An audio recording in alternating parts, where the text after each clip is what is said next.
पुरुष जो है वो आज्ञा चक्र से एक्टिवेट, स्त्रियों का, हाँ जी। स्त्रियों के लिए आपने हृदय बताया था। नहीं, मैंने यूँ बताया था कि जो बनावट है स्त्री की, हाँ जी, परमात्मा ने जो उसे बनाया है उसके पास सिर्फ 10% अहंकार है स्त्री के पास। इसलिए वो सुंदर भी है, लचीली भी है, कड़क नहीं है, क्योंकि वो थोड़ी सी अहंकार से हट के जीती है, प्रेम में ज़्यादा जीती है। ये बनावट है उसकी, उसको आज्ञा चक्र तक जाने की ज़रूरत नहीं है, उसका रास्ता पहले ही बना दिया है, हृदय चक्र से वो प्रवेश कर जाएगी। पुरुष है बहुत आड़ा टेढ़ा, बहुत कठोरता लिए, पुरुष में कई गुनी कठोरता है स्त्री से, आप आश्चर्य करें। प्रवेश कैसे? इसलिए देखिए वाणी में भी पुरुष की में और स्त्री की में भेद है। पुरुष बोलता है तो हथौड़े चलने लगते हैं, स्त्री बोलती है तो कुछ अलग ही बात होती है, बात ही बदल जाती है, क्योंकि ये पूरी बनावट अलग है, सिस्टम अलग। नहीं, प्रवेश जो है, अगर आपका ध्यान, जो भी ध्यान आपका है वो हृदय केंद्र पे ले जाए, आप हृदय केंद्र पे ले जाए, हृदय केंद्र पे ध्यान तुम्हें एक ही बार जब आता है जब आप अपने बच्चे को दूध पिलाते हैं। जब कोई माँ अपने बच्चे को दूध पिलाती है तो थोड़ी देर के लिए वो इतना मज़ा आता है उसे। अगर वो थोड़ी ईमानदार है, वो ब्यूटी बचाने के चक्कर में हो तो फिर विकृति हो गई, लेकिन सच में ईमानदार है तो वो हृदय केंद्र को छूती है उस प्रक्रिया में, तो उसे हृदय का पता है। हर स्त्री को हृदय का पता है, अगर वो स्त्री है ही। अब कोई कभी कभार धोखे से कोई स्त्री हो ही नहीं तो क्या करो, कभी कभार ऐसा हो जाता है कि कुछ अपने को इतना गड़बड़ कर लेते हैं कि उनके अंदर से स्त्रीणता बिल्कुल विदा हो जाती है। आजकल तो ये ज़्यादा हो रहा है, जब हम पुरुषों की नकल में ज़्यादा चले जाएंगे तो हमारे अंदर से स्त्रीणता विदा हो रही है, बहुत विदा हो रही है। और ये दुर्भाग्य मानूंगा मैं कि स्त्री की स्त्रीणता खो गई तो इस संसार का सौंदर्य खो जाएगा, पूरा सब बेकार हो जाएगा। पुरुष उसी दम पे तो जी रहा है, अब स्त्री पुरुष जैसी दिखने लगेगी तो खेल क्या होगा, सिवा हिंसा और मार काट के और बलात्कार के। ये बलात्कार जो होते हैं, जो बढ़ रहे हैं, उसका मूल कारण ये है कि स्त्री पुरुष जैसी होती चली जा रही है। पुरुष जैसी जब होगी तो क्या होगा, पुरुष का मन स्त्री के प्रति प्रेम का घट जाएगा, क्योंकि स्त्रीणता तो है नहीं, तो अकेली उसके पुरुष के और स्त्री के साथ केवल संबंध वासना का रह जाएगा, प्रेम का बिल्कुल टूट जाएगा। जबकि स्त्री पुरुष का जो खेल बना है वो 90% तो प्रेम के लिए बना है और 10% वासना के लिए बना है, 90% सिर्फ प्रेम के लिए। लेकिन धीरे धीरे करते करते स्त्री की जब स्त्रीणता ही कम हो गई तो पुरुष बेचारा क्या करेगा।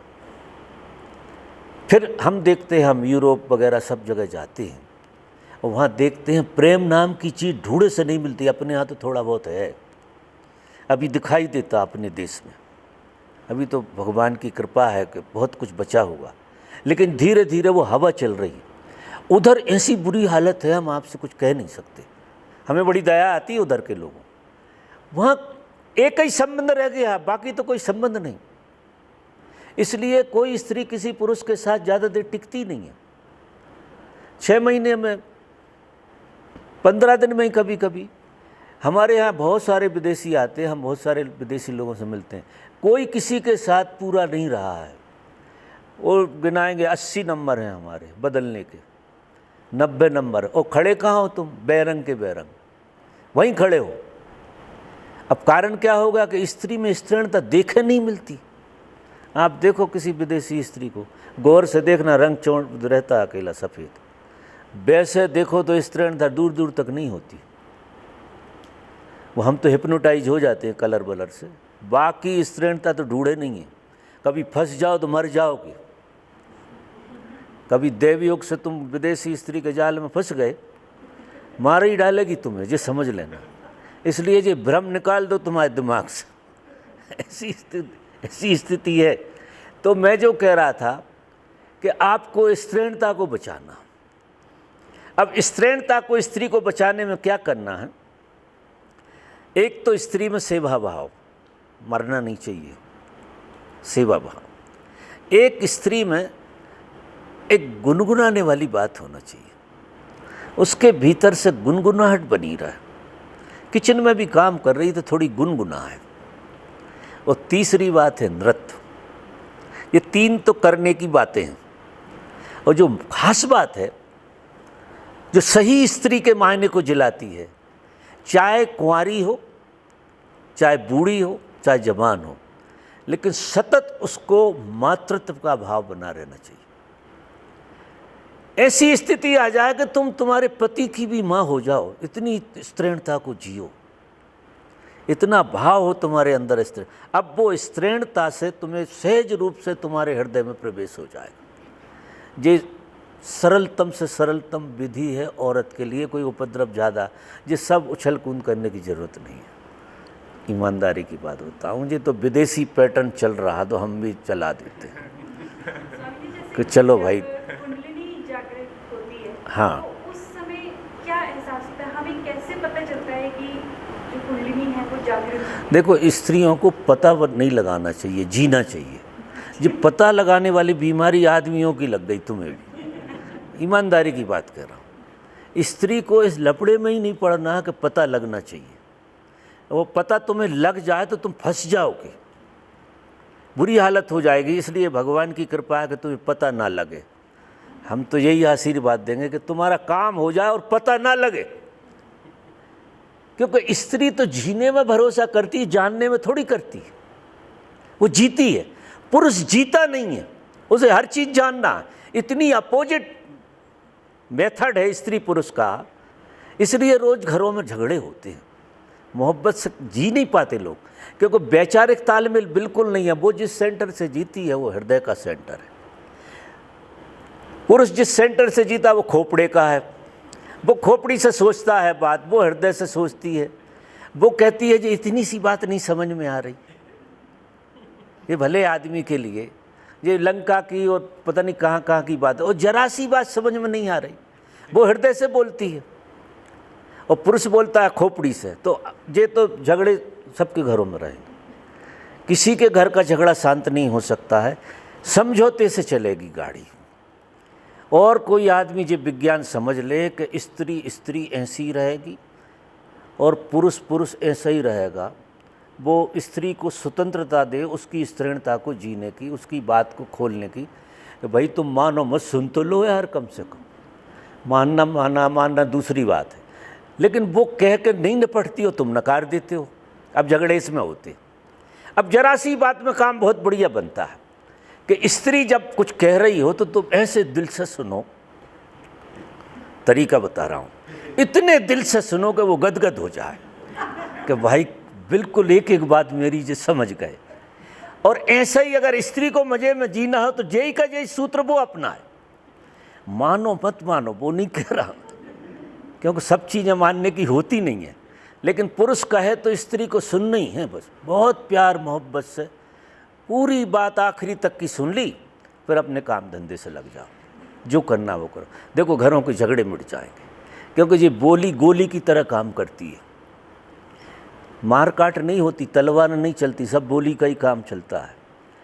तुमने कहा और हमने नहीं माना, हमने उसको तुरंत पकड़ लिया, वहीं झगड़े शुरू हो गए। अब झगड़े की कोई बात नहीं है, बोली का ही खेल चलता रहता। और विज्ञान समझ में आता नहीं है कि वो जो बात कह रही है पुरुष के लिए निश्चित निराधार है। वो ये समझता है कि इसमें तो अकल है ही नहीं, ये बिल्कुल बेकार है, औरत में अकल हो ही नहीं सकती है। उसके दिमाग में तो ये भरा पड़ा बैठा हुआ। तो जैसे ही वो बोलेगी, हृदय से बोलेगी, तो वो बिल्कुल आर्गूमेंट में खड़ा हो जाएगा। अब बोलो हृदय का और बुद्धि का मिलान कहाँ होगा? झगड़े स्त्री पुरुष के नहीं हैं, झगड़े हैं हृदय और बुद्धि के। हृदय बुद्धि की नहीं सुनता, बुद्धि हृदय की नहीं सुनती। अब जब कोई जाग जाता है तो हृदय और बुद्धि का फिर खेल दोनों का खत्म हो जाता। फिर दोनों मिला के प्रेम जन्मता है, चाहे हृदय के रास्ते से जाए कोई, चाहे बुद्धि के रास्ते से जाए, अभिव्यक्ति उसमें प्रेम की होगी। प्रेम ना स्त्री है ना पुरुष है, प्रेम उभय लिंग है, ना स्त्री है ना पुरुष है। स्त्री उसकी ज़रूरत पुरुष को भी होती है और स्त्री को भी होती है, और कम ज़्यादा नहीं, सबको होती है, और इतनी होती है कि प्रेम के अलावा दूसरी मांग तो हमारी कोई है ही नहीं।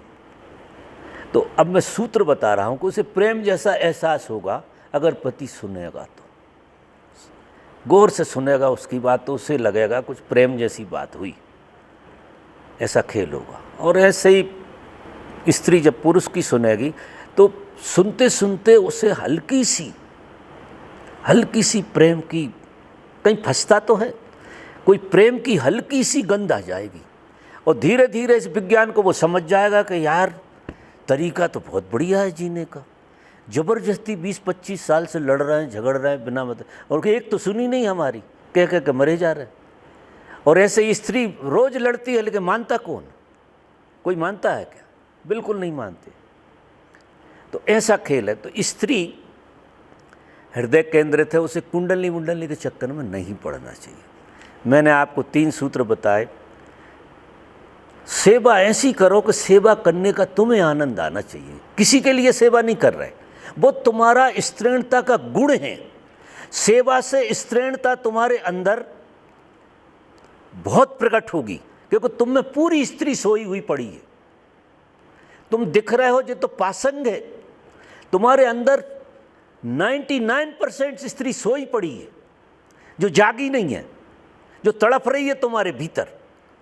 वो प्रकट होती है सेवा से, नृत्य से, और भजन कीर्तन से, गुनगुनाहट से, और मातृत्व के भाव से। हमें कुछ करना नहीं है। देखिए, संसार की जो पूरी साधना, अगर तुम पूरी स्त्री हो गई तो तुम भगवान हो जाओगी।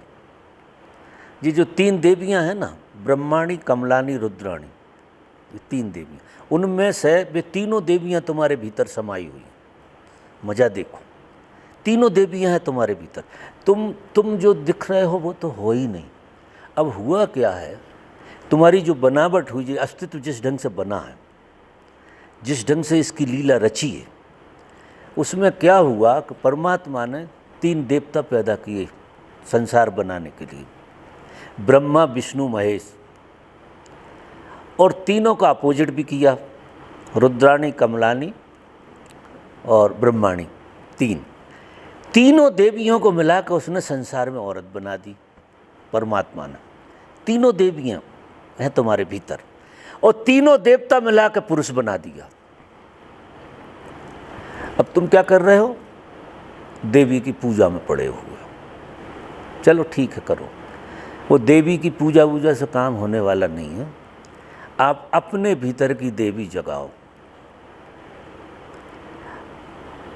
अगर तुमने तुम्हारी देवी को प्रकट कर लिया तुम्हारे भीतर, तो तुम्हारे अंदर स्त्रीणता बढ़ेगी। फिर दूसरी देवी, फिर तीसरी देवी, ऐसे तीनों देवियों को तुमने अगर मिला के एक कर दिया। अब क्या है कि वे तीनों देवियों, अभी तुम 3 तरह से सोचते हो, तुम्हें पता नहीं है। तुम कोई बात कहते हो, फिर उसे नकारते हो, फिर उसके बीच में खड़े हो जाते हो। 3 तरह से तुम्हारे मन काम करते। वे तुम्हारे मन नहीं है, तुम तो ये मानो को हो ही नहीं। आज की मिति से ये तय कर लो कि स्त्री को स्त्री मानना बंद कर दे, पुरुष को पुरुष मानना बंद कर दो। तुम सिर्फ इस घटना के साक्षी हो। तुम्हारे भीतर 3 देवियों का जोड़ है, और उस जोड़ का नाम स्त्री है। उसके तुम्हें साक्षी होना है, और प्रयोग स्त्रीणता का करना है कि वो देवियाँ तुम में प्रकट हो जाएं, तीनों। तो ब्रह्माणी, कमलानी, रुद्राणी, तीनों तुम्हारे भीतर जिस दिन मिलकर एक हो जाएंगी। वे अलग अलग तूतू बजा रही हैं, उनका भी बड़ा ड्रामा चलता रहता। वे तीनों अलग अलग, कि कोई कुछ चुनाव करती है, दूसरी कुछ चुनाव करती है। अब वो रुद्राणी है, वो तो गुस्से में रहती हमेशा। तो जब कभी तुम्हारा गुस्से का रूप है, वो उसी का, तुम्हारा नहीं है। मज़ा देखना। जब तुम सृजन की प्रक्रिया में जाते तो ब्रह्माणी काम करती, वो तुम नहीं हो, वो उसका खेल है। और जब तुम व्यवस्था में होती हैं तो कमलानी खड़ी रहती है, विष्णु का खेल रहता है, ये तीनों का खेल है। बहुत बारीक बात सुनना मेरी, तुम्हें मज़ा आएगा ज़िंदगी जीने में। तो तुम ये तो भूल जाओ कि तुम स्त्री हो, जैसी तुम मान रही हो वो नहीं हो। तुम तीन देवियों का जोड़ हो और तीनों ही एलिमेंट तुम्हें अलग अलग काम कर रहे हैं, यही विडंबना है। सब अपनी अपनी चलाते हैं। देखो तुम्हारे द्वंद्व किस बात की, तुम सोचते हो तुम्हारे बारे में, तुम ही काटते हो। तुम ये कहते हो कि ये बात बिल्कुल ठीक है, मैं ऐसा करूँगी, फिर दूसरे दिन कहते हो नहीं वो बात गलत, वो नहीं करनी है। मतलब तीन तरह से सोचती हैं स्त्रियां भी हो, तीन तरह से सोचते हैं पुरुष। ये माया पुरुष की भी ऐसी है, उनमें ब्रह्मा विष्णु महेश तीनों ही काम कर रहे हैं। तो कभी वो शिव जी प्रकट हो जाते हैं तो गुस्सा आ जाता है, कभी ब्रह्मा जी प्रकट होते तो सृजन की प्रक्रिया हो जाती, काम वासना दुनिया भर का जो सृजन जो भी चल रहा। और फिर जो धन संपत्ति तुम जोड़िए, विष्णु डिपार्टमेंट है पूरा, ये विष्णु की वृत्ति होती है। ये तीन वृत्ति, तुम तीनों देवताओं का जोड़ हो। मजा देखो, तीनों देवताओं को, तीनों देवता तुम्हारे भीतर इनिट, और तीनों ही तू अलग अलग बजा रहे हैं। अब ये तीनों को मिला के एक करना, तो ये तीनों कैसे एक होंगे?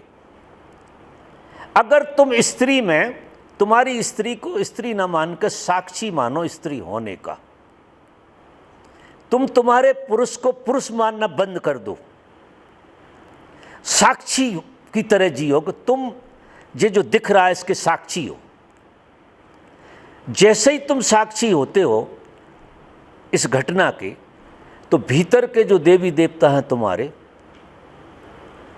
वो साक्षी भाव में लय होने लगते, एक होने लगते। तुम्हारे तीनों मन मिल के और एक मन हो जाएंगे। और तीनों मन मिलकर जैसे ही एक हुए कि तीन निकले, किस में से? तीन निकले परमात्मा में से। परमात्मा ने तीन देवता बनाए। नानक साहब जैसा कहते हैं कि अपनी योग माया से पार ब्रह्म ने तीन चेले पैदा किए, ब्रह्मा विष्णु महेश, और तीन चेलियाँ भी, और उनसे कहा कि तुम लीला खेलो। तो उनने ये लीला, अब वे तीनों ने क्या किया कि तीन मिलके स्त्री बन गए और तीन मिलकर पुरुष बन गए, और ये ड्रामा चल रहा पूरा का पूरा जो भी चल रहा। अब हम उनको तो भूल गए, उस तरह से तो भूल गए कि भाई हमारे भीतर है। तो प्रतीकात्मक हमने बाहर चुन ली कि ब्रह्मा जी की पूजा करो, विष्णु की करो, इसकी करो। अब तुम कितनी पूजा बाहर करते रहो, वो तुम्हारी भीतर की देवी राजी होने वाली नहीं है। वो अशांत बैठी, क्योंकि उसकी पूजा करो, तुम उसकी पूजा, उसकी सेवा करो जो तुम्हारे अंदर बैठी है। अब उसकी सेवा में जैसे ही तुम्हारे अंदर मातृत्व का भाव आएगा, मातृत्व का भाव, तो वे तीनों देवता मिलकर एक हो जाएंगे। और तीनों देवता चूंकि परमात्मा से पैदा हुए, तो तीनों जैसे ही मिलेंगे परमात्मा हो जाएंगे। तुम व्यक्ति की तरह नहीं रहोगे, तुम स्त्री की तरह नहीं रहोगे, तुम परमात्मा की तरह हो जाओगे। तुम ये अनुभव करोगे कि मैं स्वयं परमात्मा हूँ, वैसा अनुभव होने लगेगा। ये तीनों देवता भी ऐसे ही मिलते हैं। ये तीनों देवता पुरुष के लिए तो बहुत गहरे में साक्षी की साधना है, और स्त्री को बहुत गहरे में मातृत्व की साधना। स्त्री अगर मातृत्व भाव को जिएगी तो वो, आपने सुनी होगी कहानी, वो तीनों ही देवताओं को बच्चा बना कर पलना में डाल दिया था अनसुईया ने। वो उपद्रव करने पहुँचे तो वो तो पहचान गई, क्योंकि माँ का हृदय को धोखा नहीं दे सकते। आप कहीं भी धोखा खा सकते हो, कहीं भी। तुम किसी पुरुष के साथ धोखा खा सकते हो, धंधे में धोखा खा सकते हो। अगर सच में तुम्हारा माँ का हृदय है तो तुम कहीं धोखा नहीं। माँ के हृदय को कोई माई का लाल धोखा नहीं दे सकता, लेकिन हृदय माँ का होना चाहिए। मातृत्व अगर तुम्हारे भीतर है, किसी की मजाल नहीं है तुम्हें धोखा दे जाए, किसी की औकात नहीं है तुम्हें छू जाए। ये तो क्या है, हमारे अंदर मातृत्व खो गया तो हर आदमी की नीयत खराब हो गई, बहुत गहरे से। हर आदमी की नीयत खराब होती, क्योंकि हमारे अंदर मातृत्व नहीं बचा है। स्त्री में मातृत्व बिल्कुल गायब हो रहा है धीरे धीरे।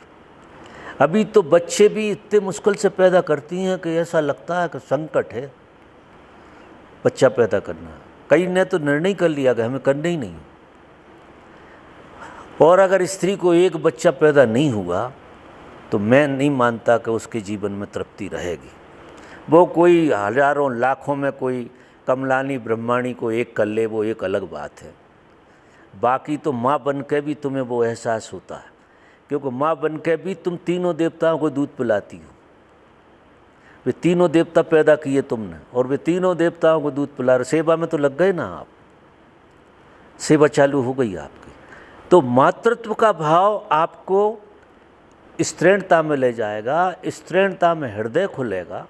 हृदय खुलेगा तो तीनों देवता खुश हो जाएंगे और वे एक हो जाएंगे और वे मिलकर भगवान हो जाएंगे और तुम गायब। ऐसा ही पुरुष का, पुरुष अगर ये भाव रखे कि वो सिर्फ साक्षी है, अभी वो पुरुष भूल जाए कि वो पुरुष है बिल्कुल। इसके अंदर तीन देवताओं ने एक खेल खेला है, उससे बन के जो पुतला खड़ा हुआ, ये पुतला, इस पुतले को पुरुष का नाम दिया गया। इसके साक्षी होना अकेला।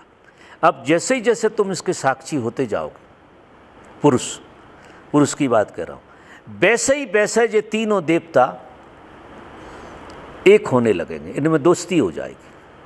अभी ये तीनों झगड़े खूब चल रहे हैं इनके। ये तीनों हैं तो सही भीतर, लेकिन तीन ही अपनी अपनी दुकानें चलाते।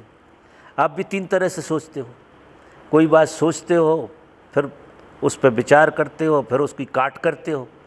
अब आपके दो मन नहीं है, आपके तीन मन है। जरा गौर करना, दो मन तो तर्क करते, तीसरा देखता है। आपके हमेशा तीन मन होते हैं, चाहे स्त्री हो चाहे पुरुष हो, तीन मनों को जी। अब तीन मनों में जीने में शांति कहाँ से आएगी? तीनों देवता अगर हल्ला मचाएंगे तुम्हारे भीतर अलग अलग, तो शांति कहाँ से आएगी? साक्षी भाव एक ऐसी विधि है, अगर पुरुष साक्षी भाव को जिए, और ये माने ही नहीं कि वो पुरुष है, वो तो तीनों का एलिमेंट है। आज से ये मानो कि तुम तीन का जोड़ हो, तो जरा ये भ्रम निकाल दो कि आप पुरुष हो, कि किसी के बेटे हो, कि किसी के पिता हो, कि आप कुछ नहीं हो, सिर्फ मात्र आप साक्षी हो सकते हो। और ये तीन का पिटारा लेकर तुम घूम रहे हो, तीन का। गर्भ में है परमात्मा तुम्हारा, ऐसे समझिए। जैसे ही जैसे साक्षी बढ़ेगा, ये तीनों घुल मिल के एक हो जाएंगे, और ये एक जैसे ही हुए कि तुम परमात्मा हो जाओगे, साक्षी भी विदा हो जाएगा। सारी प्रक्रिया जितनी भी ध्यान की, योग की है, वो उन तीन को एक में करने की है। तो ये तीन तो हजारों हो गए, लेकिन गुरु की एक ऐसी महिमा है कि गुरु जैसे ब्रह्मा विष्णु महेश तुम्हारे भीतर जन्मे, उतरे, उनने फिर तुम्हारे चित्त की वृत्तियों में हजार चीज़ें पैदा कर दी, हजार रूपों में बिखर गए। अब इनको समेटना तो बहुत मुश्किल। तो गुरु को अगर तुम मिल गए, तो गुरु एक ऐसी संपदा है कि वो सिर्फ तीन एलिमेंट छोड़ती, सबको छुड़ा लेता है वो, लेकिन तीन को तुम पे छोड़ देता है कि इन तीन को राजी तुम्हें करना, बाकी तो तुम मर जाओ संसार में साधना कर करके, हजारों को तो तुम नहीं तोड़ सकते। तो गुरु से जैसे ही तुम मिलते हो, तो गुरु क्या करता है कि ये तीन पे छोड़ देता आपको। अब तीन को एक तुम्हें करना, तो वो बताता है तरकीब के साक्षी भाव से जियोगे, ये तीन एक हो जाएंगे। और जैसे ही ये तीन एक हुए कि तुम भगवान हुए। अब तुम खंडित भगवान हो तो खंडों में हो, कभी ब्रह्मा की तरह हो, कभी विष्णु की तरह हो, और कभी महेश की तरह हो। तो अब उनके गुणधर्मों को जी रहे। ब्रह्मा की तरह हो तो तुम सृजन करोगे, विष्णु की तरह है तो पालन करोगे, और फिर जब तुम्हारे काम नहीं होंगे तो तलवार वो ले लेते हो तुम, त्रिशूल लेके खड़े हो जाते हो एकदम कि काट दूंगा, तुम क्या समझ रहे हो। अब तुम नहीं हो। जो ख्याल रखना, जो वृत्तियाँ तुम्हारी जब तीनों आए, तो इसके साक्षी होना कि जो ब्रह्मा जी का खेल चल रहा है। मैं ये सूत्र इसलिए कह रहा हूँ कि इसमें साक्षी सदेगा बहुत अच्छे से, कि जब कोई वृत्ति तुम्हें पकड़े तो ब्रह्मा की वृत्ति है, दूसरी पकड़े तो विष्णु की। जैसे तुम्हारे प्लान बन रहे धन कमाने के, इसके उसके, तमाम दुनिया भर का खेल, भंडारे करने के, तो समझो कि जो विष्णु की वृत्ति मेरे भीतर काम कर रही है। और क्रोध आए तो समझो कि शंकर जी की वृत्ति काम कर रही है। तीन वृत्तियाँ वृत्ति के रूप में आए हैं वो तुम्हारे भीतर। तो अब तुम्हें साक्षी, तुम तो हो ही नहीं कहीं, तुम्हारे भीतर हो ही नहीं, ना बाहर हो। तुम सिवा साक्षी के कुछ हो ही नहीं। तुम्हें भ्रम है कि तुम रामलाल श्यामलाल हो। तुम मात्र पैदा हुए हो साक्षी में ही और मरोगे भी साक्षी में। तुम साक्षी के अलावा कुछ भी नहीं हो। बाकी तो ये 3 माया के देवताओं का खेल चल रहा पूरा। तो इनको साक्षी से जिसने जान लिया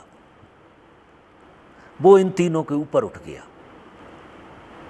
और जो तीनों के ऊपर उठ गया तो तीनों मिलकर एक हो गए, तो बात बदल गई पूरा गेस्टाल्ट बदल गया। वही 3 मिलकर उपद्रव कर रहे थे कि परमात्मा ही संसार है, माया बनकर भी तो वही खड़ा है, और वही 3 जब इकट्ठे होते तो परमात्मा हो जाते हैं। बात पूरी की पूरी। शायद आपको समझ में आ रही हो मेरी बात, पहली बार सुनी होगी इसलिए दिक्कत आ रही होगी सुनने में कि जी कैसे हो सकता है, लेकिन सत्य यही है। और साक्षी के लिए तो इतनी सरल विधि। अब देखो तुम चल रहे, उठ रहे, बैठ रहे, जो भी वृत्ति आ रही है वो वृत्ति को देख लो, तुम गैप आ जाएगा कि तुम्हारी वृत्ति नहीं है जी। ख्याल रखो तुम्हारे भीतर कुछ नहीं हो रहा, तुम्हारे भीतर तो कुछ है ही नहीं ना। तुम्हारे तुम हो कहाँ? ये सब 3 का एक एलिमेंट काम कर रहा है, जोड़ काम कर रहा है। कभी इस तरह से करता, कभी उस तरह से करता, कभी। अब तुम हो गए साक्षी, तो देखो आप चलते फिरते क्या साक्षी जगेगा आपको, क्या साक्षी जगह। कभी आप ब्रह्मा का रोल करने लगोगे, हिप्नोटाइज हो जाओगे। कभी विष्णु के रोल में खुद घुस जाओगे, वो करना विष्णु को रोल है, तुम भीतर घुस जाओगे उसमें, वो फंसोगे। लेकिन साक्षी जैसे ही होगे तुम बाहर हो जाओगे कि यार मैं कहाँ फंस गया था, ये तो विष्णु का रोल था, मेरा तो था ही नहीं, मेरा तो कोई रोल होता ही नहीं है, आदत पड़ी है रोल करने की, इतना है अकेला। समझ रहे मेरी बात में क्या कह रहा हूँ? आप देखो आप किस ढंग से साक्षी होते। मर जाओ जो साक्षी शब्द समझ के तुम समझ नहीं सकते हो। लेकिन मैंने ये रामायण इसलिए पढ़ी पूरी कि तुम्हें तुम्हारे तादात्म्य से हटाने के लिए, तुम्हें तुम्हारा तुमसे इतना तादात्म्य है, स्त्री को स्त्री होने से इतना तादात्म्य है कि वो स्त्री हो के, अकेली स्त्री हो के पूर्ण होना चाहती है। ऐसा हो नहीं सकता।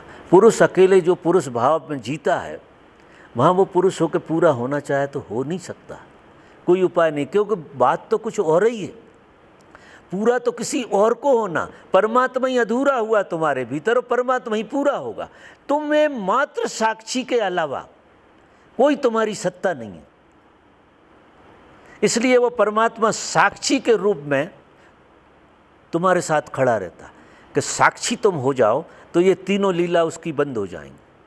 और जैसे ही ये रजोगुण, तमोगुण, सतोगुण, ये भी इनकी प्रक्रिया है पूरी की पूरी, ये तीनों विदा हो जाएंगे और आप जहाँ से चले थे वहीं पहुँच जाओ।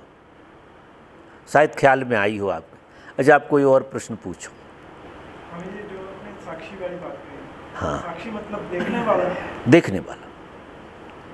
साक्षी का काम सिर्फ देखना, करना नहीं, होना नहीं, कुछ भी नहीं, मात्र देखना। और जो कर रहा है, हो रहा है और सब हो रहा, वो सब ब्रह्मा विष्णु महेश है। वे तीनों तुम्हारे भीतर काम कर रहे हैं। एक चीज़ तुम में ऐसी नहीं है जो उनसे अलग हो। वे तीनों ही एलिमेंट तुम्हारे अंदर काम कर रहे हैं और तुम्हें सिर्फ साक्षी की तरह जीना है। तुम हाथ में लो ही मत कोई चीज़। और तुम पैदा हुए हो जब से आज तक तुमने कुछ नहीं किया, उन नहीं किया है, ये ख्याल रखना। ये माया ही ने खेल खेला है, तुमने कुछ किया नहीं। तुम करता हो कहाँ? तुम हो ही नहीं, तुम्हें तो भ्रम हो गया होने का। तुम तो यहाँ आए, जब बच्चा ज़मीन पर गिरता है तो उसके 50 तो रिश्ते हो जाते हैं, नाना, मामा, फूफा, चाचा, पता नहीं क्या, उस गरीब को पता नहीं होता। और दुनिया भर के रिश्ते चढ़ जाते हैं उसके ऊपर और फिर उसे ऐसे घूंट पिलाते कि तू मेरा बेटा है। अब बेटा कह कह बेटा कह कह धीरे धीरे करके हिप्नोटाइज होकर वो बेटा हो जाता। फिर कोई और कुछ कहता, फिर पत्नी आ जाती तो पति करके जो हम सब हिप्नोटिज में जी रहे हैं। कोई है नहीं, ना कोई पति है, ना बेटा है, ना ये है। तुम वो 3 एलिमेंट का जोड़ और कुछ नहीं। लेकिन संसार एक हिप्नोटिज्म की प्रक्रिया है, उसमें तुम्हें कुछ का कुछ बना दिया जाता। गुरु जो है, जो तुम्हें संसार ने बना दिया उसे मिटाता है कि तुम्हें गलत बना दिया है। तुम हो तो कुछ और, तुम बन कुछ और गए। तो गुरु ऐसी ऐसी तरकीबों से मिटाता है और फिर बाद में ये सूत्र समझाता है जो मैं कह रहा हूँ कि तुम ब्रह्मा विष्णु महेश हो और तुमने ये माया का खेल खेला है पूरा का पूरा। और बिल्कुल साक्षी भाव से तुम देखोगे तो ये तीनों तत्व एक हो जाएंगे, एक होकर ये गायब हो जाएंगे। और गायब हो जाएंगे तो रामायण वहीं पहुँच जाएगी जहाँ से शुरू हुई थी। अब इसमें कोई संदेह हो तो बोलो, मैं फिर और अच्छे ढंग से समझाऊँ आप।